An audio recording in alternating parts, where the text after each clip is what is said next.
ইদানিং আমাকে নিয়ে কিছু পোস্ট এসেছে। আমি তো পরীক্ষার ফিস দিয়ে পরীক্ষা দিচ্ছি, ফেল করলে আমি করতে। বলে আপনি তো মিয়া ফার্স্ট হয়েছেন, দেখেন একটু ফার্স্ট হয়েছি মানে কি।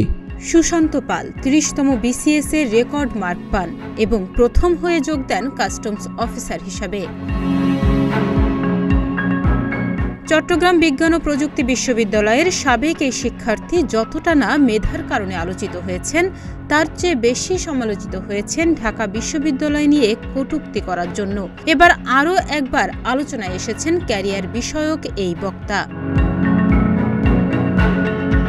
ঢাকা বিশ্ববিদ্যালয় সহ সারা দেশে যখন কোটার বিরুদ্ধে ফুঁসে উঠেছে সাধারণ শিক্ষার্থীরা, তখন সেই কোটা বিরোধ নিয়ে বিরূপ মন্তব্য করেই সামাজিক যোগাযোগ মাধ্যমে সমালোচনায় পড়েন তিনি।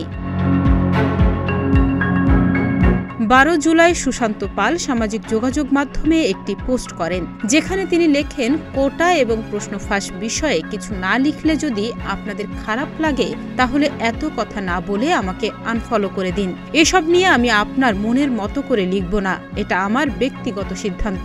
এত বিরক্ত করবেন না, আমি আপনার ফরমায়েশের চাকর না। পোস্টের শেষান্তে তিনি লেখেন, আপনার হাতে কাজ নেই আর আমার হাতে সময় নেই। এ কারণেই আমি চাইছি না যে আপনি মনে এত কষ্ট নিয়েও আমাকে ফলো করুন। সৃষ্টিকর্তা আমাদের সহায় হন। এই পোস্টের পর তার কমেন্ট বক্স সহ সামাজিক যোগাযোগ মাধ্যমে হয়েছে সমালোচনা। তবে সবচেয়ে বেশি ছড়িয়ে পড়ে সুশান্ত পালের একটি সংবাদ। দেশের একটি সংবাদ মাধ্যমের বরাত দিয়ে ফেসবুক ব্যবহারকারীরা বলছে, আবেদ আলীর ফাঁস হওয়া প্রশ্ন নিয়ে যারা বিসিএস পরীক্ষা দিয়েছেন তাদের মধ্যে সুশান্ত পালও একজন। দাবি করা হচ্ছে, প্রশ্ন ফাঁসে জড়িত পিএসসির আলোচিত ড্রাইভার আবেদ আলীর দেয়া প্রশ্ন পেয়ে ৩০তম বিসিএস পরীক্ষায় প্রথম হয়েছেন সুশান্ত পাল।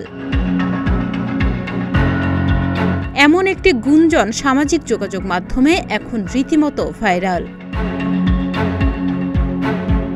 যদিও এই সংবাদ মাধ্যমটি বলছে এই সংবাদটি তাদের নয়, কেউ তাদের কার্ড নকল করে এমন বিভ্রান্তি ছড়াচ্ছে।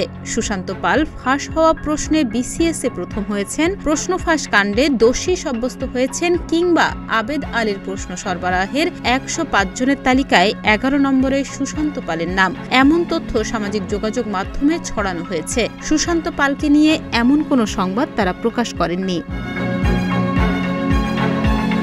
এদিকে এই আলোচনা সমালোচনার জের ধরে ১৮ লাখ ফলোয়ার সহ সুশান্ত পালের ফেসবুক পেজটিও উধাও হয়ে গেছে। তার দাবি, ফেসবুক পেজটি সম্ভবত হ্যাকাররা রিমুভ করে দিয়েছেন। কোথাও সংবাদ প্রচার হোক বা না হোক, নেট দুনিয়ায় হঠাৎ ছড়িয়ে পড়া এই গুঞ্জনের সঠিক তদন্ত চান অনেকে। ৩০তম বিসিএসে তিনি সত্যিই কোনো চক্রের সঙ্গে জড়িত ছিলেন কিনা সে বিষয়ে তদন্ত হওয়া উচিত বলে মনে করছেন সাধারণ শিক্ষার্থীরাও। ডেস্ক রিপোর্ট, প্রতিদিনের বাংলাদেশ।